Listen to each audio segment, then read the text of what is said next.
What's the first adjective you use to describe a ghost? Lame, scary, cartoonish. In David Lowery's A Ghost Story, a ghost is known as adjectives. Rather, it embodies a much darker characteristics. Loneliness, regret, and most haunting of all, heartbreak. All of these emotions are captured within a 1:31:1 frame ratio throughout the 90-minute runtime. Within the frame, however, awakens the true magic of the film, which is the depth of character focus. Normally in a film, a scene will focus on a character doing a certain task for a brief moment of time before moving on to the next scene. In a ghost story, a scene will show every aspect of a character's actions.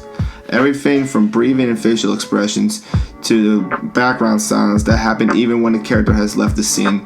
A moment that captures this technique happens within the first act when Rooney Mara's character decides to eat a pie a friend gives to her to cope with emotional stress.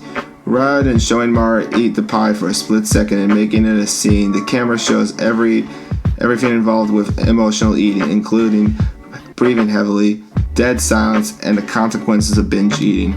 To further complement the scene, it is kept at the 1:31:1 ratio, making the audience feel just as trapped and limited as Mara. To some, this aspect ratio may hinder the film as they are not able to see the surroundings of the characters, and that's how director David Lowery wanted A Ghost Story to feel.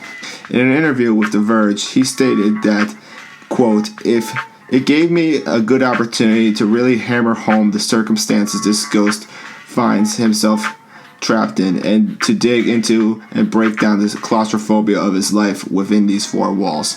In other words, the restrictedness of the frame ratio ultimately benefits the audience as the character actions become the set piece for the film. Ultimately, A Ghost Story is about how all of us in life, whether we're dead or alive, feel trapped inside boundaries that we create for ourselves because we long for something that can't be achieved within a lifetime.